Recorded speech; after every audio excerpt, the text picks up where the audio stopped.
बिस्मिल्लाहिर्रहमानिर्रहीम। अस्सलाम वालेकुम स्टूडेंट्स, कैसे हैं आप सब? उम्मीद है आप सब खैरियत से होंगे और बिल्कुल ठीक ठाक होंगे। तो आज हमने रिव्यू एक्सरसाइज करनी है जिसमें हम सबसे पहले सॉल्व करेंगे एमसीक्यूज़, जो कि टोटल 6 एमसीक्यूज़ हैं आपके, और आपके एग्ज़ाम्स में मोस्टली यहाँ पर से ही जो रिव्यू एक्सरसाइज होती है वहीं से एमसीक्यूज़ आते हैं।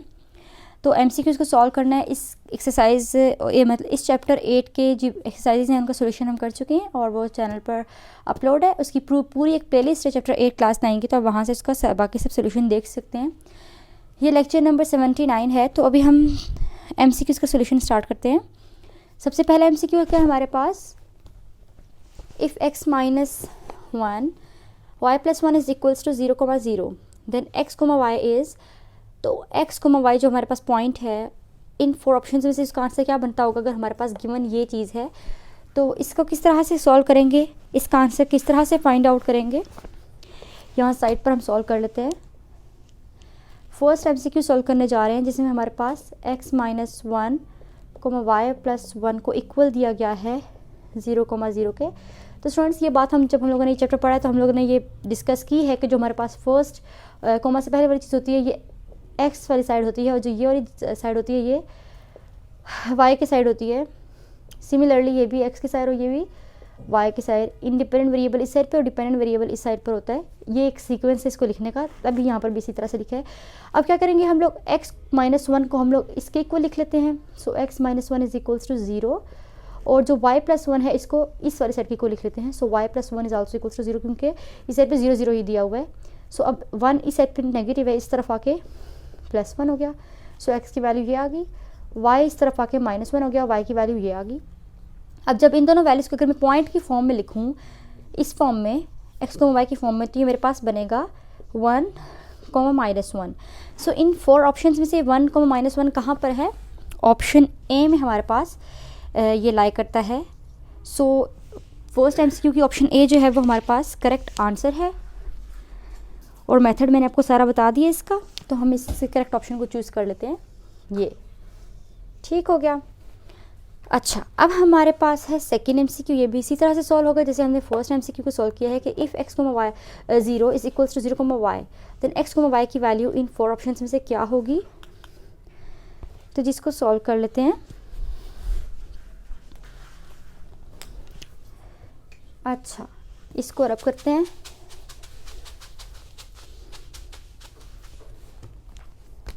x, सेकेंड एमसीक्यू हम लोग लिख रहे हैं ये वाला कि x, 0 is equals to 0,y। So x is equals to 0 and 0 is equals to y। Similarly y is equals to 0, एक ही बात है। And here x is equals to 0। हम जब इसको पॉइंट की फॉर्म में लिखेंगे सो 0,0 हमारे पास आंसर आ जाएगा। सो सेकेंड जो एमसीक्यू है इसकी करेक्ट ऑप्शन बनती है ऑप्शन सी, 0,0 वाली। सो करेक्ट ऑप्शन को हम चूज़ कर लेते हैं, सी ऑप्शन जी। अब हमारे पास है third MCQ, point 2, -3 lies in quadrant. So students, जब ये चैप्टर हम स्टार्ट करते हैं तो 147 नंबर पेज पे हमारे पास क्वाड्रेंट्स बताए हुए हैं कि क्वाड्रेंट्स कहाँ पर पॉजिटिव होते हैं। तो आपने अपने बुक से भी देख लेना है, 147 पेज नंबर पर क्वाड्रेंट्स का नेगेटिव और पॉजिटिव बताया हुआ है, और मैं आपको यहाँ पर भी रफली से ड्रॉ करके बता देती हूँ। इस तरह से हम ड्रॉ करेंगे, ठीक है। और ये हमारे पास x एक्सिस है, यहाँ नेगेटिव वैल्यूज़ होती हैं x की, ये हमारे पास y एक्सिस है, और यहाँ y की नेगेटिव वैल्यूज़ होती हैं, और ये हमारे पास ओरिजिन है, ठीक है। ये है हमारा फर्स्ट क्वाड्रेंट हो गया, this is second quadrant, third quadrant, and ये है फोर्थ क्वाड्रेंट। सो अब फर्स्ट क्वाड्रेंट में हमारे पास सारी वैल्यूज़ जो हैं वो पॉजिटिव होती हैं, ठीक है। आपने याद रखना है कि फर्स्ट क्वाड्रेंट में x भी पॉजिटिव है, y भी पॉजिटिव है। सेकंड क्वाड्रेंट में x नेगेटिव हो जाएगा और y पॉजिटिव ही रहेगा, ठीक है। x लेस देन 0 मीन्स 0 से कम मतलब नेगेटिव, ठीक है। अगर नंबर लाइन आपने पढ़ी है प्रीवियस क्लासेस में, तो 0 से लेस जो होता है नेगेटिव होता है, 0 से ग्रेटर जो होते हैं वो पॉजिटिव नंबर्स होते हैं। थर्ड क्वाड्रेंट में हमारे पास x भी नेगेटिव और y भी नेगेटिव, और फोर्थ क्वाड्रेंट में x की वैल्यू पॉजिटिव और y की वैल्यू जो है वो नेगेटिव है। ठीक है, तो ये हमने क्वाड्रेंट्स के हिसाब से सारा लिख लिया है। अब इस क्वाड्रेंट का आपको अगर पता होगा तो इस टाइप के क्वेश्चंस जो एमसीक्यूज़ में बहुत ज़्यादा आते हैं एग्ज़ाम्स में, आपने बहुत अच्छी तरह से ये चीज़ अपने माइंड में बिठानी है, इसकी प्रैक्टिस करने से याद रखना है, ताकि आपको अगर इस टाइप के एमसीक्यू आ जाए तो आप उसको सॉल्व कर सकते हैं। कभी मोस्टली ऐसा भी होता है कि पिंडी बोर्ड में या लाहौर बोर्ड जहाँ पे शॉर्ट क्वेश्चंस 2 मार्क्स होते हैं, वहाँ पे ये शॉर्ट क्वेश्चंस में भी इस टाइप के क्वेश्चंस दे देते हैं या इस टाइप के क्वेश्चंस। ठीक है, तो अपने एमसीक्यूज़ वाली जो साइड होती है उसको अच्छी तरह से प्रिपेयर करना है। अब 2,-3 दिया हुआ है, तो ये कौन से क्वाड्रेंट में लाई करता है? ठीक है, ये हमने बताना है। 2,-3, सो 2 x की साइड पे है और -3 y की साइड पे है। अब x पॉजिटिव है, ठीक है, और y नेगेटिव है। 2 पॉजिटिव है और जो -3 है वो नेगेटिव है। तो x की वैल्यू कहाँ पे पॉजिटिव है? x की वैल्यू पॉजिटिव है फोर्थ क्वाड्रेंट में और y की वैल्यू नेगेटिव है फोर्थ क्वाड्रेंट में। ठीक है, तो कौन सा आंसर बनता है इस एमसीक्यू का? ऑप्शन डी बनता है। ऑप्शन डी बनता है फोर्थ क्वाड्रेंट, और इस इधर से भी फोर्थ क्वाड्रेंट में ये चीज़ लाई कर रही है कि फोर्थ क्वाड्रेंट में ये वाला पॉइंट हमारे पास कहीं पे लाई करता होगा। ठीक है, ठीक है जी। सो हमारे पास ये हो गया ऑप्शन, करेक्ट ऑप्शन होगी ऑप्शन डी। क्योंकि स्टूडेंट्स मैंने आपको बताया कि यहाँ पे हम y की नेगेटिव वैल्यूज़ लिखते हैं इस साइड पे, -1, -2, -3। ठीक है, और 1 यहाँ पे पॉजिटिव वैल्यूज होती हैं x की। अब x की पॉजिटिव वैल्यू है और y की नेगेटिव वैल्यू इस वाले क्वाड्रेंट में लाई करती है, और ये फोर्थ क्वाड्रेंट है, तो हमारा करेक्ट आंसर बनता है ऑप्शन डी। ठीक है, अब हम अपने नेक्स्ट एमसीक्यूज़ लिख लेते हैं और उनका सोल्यूशन करते हैं। जी स्टूडेंट्स, तो मैंने अगले जो मेरे पास एमसीक्यूज़ थे वो लिख लिए हैं। फर्स्ट 3 एमसीक्यू सॉल्व कर चुके हैं। अब फोर्थ, फिफ्थ और सिक्स्थ एमसीक्यू को हमने सॉल्व करना है।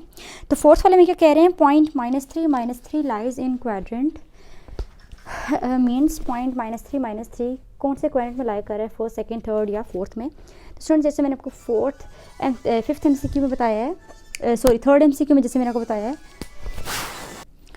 थर्ड एमसीक्यू में जैसे मैंने आपको पूरा ग्राफ बना के दिखाया था कि कौन से क्वाड्रेंट में हमारे पास लाई करता है, उसी तरह से हम उसी अगर ग्राफ को देखें तो थर्ड क्वाड्रेंट में हमारे पास -3 दोनों लाई करते हैं। मींस थर्ड क्वाड्रेंट में हमारे पास x और y दोनों नेगेटिव होते हैं, क्योंकि दोनों x और y दोनों की वैल्यूज़ नेगेटिव दी हुई है, और ये नेगेटिव हमारे पास थर्ड क्वाड्रेंट में होती हैं, और थर्ड क्वाड्रेंट हमारे पास सी ऑप्शन में गिवन है। सो करेक्ट आंसर जो है वो ऑप्शन सी है। ठीक है, किस तरह से ऑप्शन सी है ये मैंने आपको इस एमसीक्यू जो प्रीवियस एमसीक्यू था, थर्ड वाला एमसीक्यू, इसमें मैंने बता दिया। ठीक है, वहाँ से आप देख सकते हैं।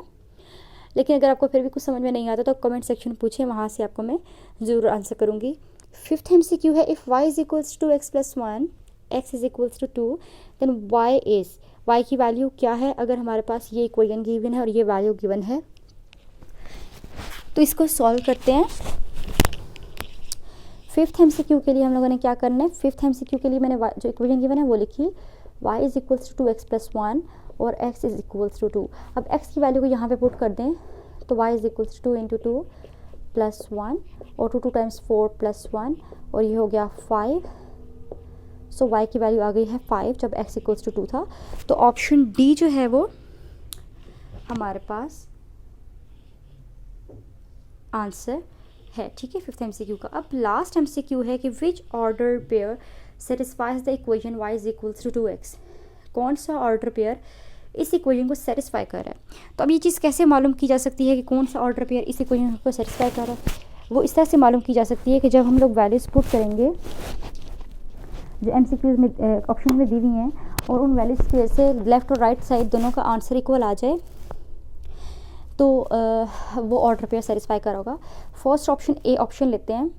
इस जो इक्वेशन गिवन है y = 2x, इसमें फर्स्ट पॉइंट पुट करेंगे 1,2 वाला, मतलब x की वैल्यू 1 दी हुई है, y की वैल्यू 2 दी हुई है, तो y में 2 पुट किया, ये वाला 2 इक्वेशन वाला, x का 1 पुट किया, तो 2 = 2। तो देखिए 2 = 2 आ गया, left hand side = right hand side आ गया। इसका मतलब है कि हमारे पास फर्स्ट ऑप्शन जो ही है वही सेटिस्फाई कर रही है इस इक्वेशन को। कौन सी सेटिस्फाई नहीं करती वो हम चेक कर लेते हैं। इस इक्वेशन में y = 2x में हम लोग ऑप्शन बी की वैल्यूज पुट कर लेते हैं कि ऑप्शन बी 2,1 है, जिसमें x बनता है x 2 बनता है, y 1 बनता है। तो y की जगह 1 पुट किया, 2x की जगह 2 पुट किया, तो 1 इज इक्वल टू 2 टाइम्स 4। अब लेफ्ट हैंड साइड इक्वल नहीं आई है राइट हैंड साइड की, ये रॉन्ग हो गया है। इसका मतलब है कि ये वाला पॉइंट, ये वाला ऑर्डर पेयर इस इक्वेशन को सेटिस्फाई नहीं कर रहा है। तो कौन सा पॉइंट, कौन सा ऑर्डर पेयर सेटिस्फाई कर रहा है इस इक्वेशन को? ऑप्शन ए वाला जो ऑर्डर पेयर गिवन है वो। तो ऑप्शन ए को हम चूज़ कर लेते हैं कि हमारा करेक्ट आंसर है ये ऑप्शन ए। सो हमने सारे MCQs सॉल्व कर लिए हैं स्टूडेंट्स। तो उम्मीद है आपको ये वीडियो यूज़फुल लगी होगी और आपको सब कुछ समझ में आ गया होगा, MCQs और इनके सारी लॉजिक और सारा मेथड स्टेप बाय स्टेप। तो अगर आपको वीडियो अच्छी लगी है, यूज़फुल लगी है, तो इसे लाइक कर लें और अपने फ्रेंड्स, क्लास फेलोज़ सबके साथ शेयर कर लें। अगर चैनल को अभी तक सब्सक्राइब नहीं किया तो चैनल को भी सब्सक्राइब कर लें, बेल आइकन पे भी क्लिक कर लें ताकि आने वाली हर न्यू वीडियो, हर न्यू लेक्चर का या maths tricks, maths puzzle, IQ test, सबका नोटिफिकेशन आप तक टाइम पर पहुंच जाए। अब मैं आऊँगी न्यू वीडियो के साथ जिसमें हम लोग नेक्स्ट चैप्टर्स या फिर थ्योरम्स को स्टार्ट करेंगे। तब तक के लिए अल्लाह हाफिज़।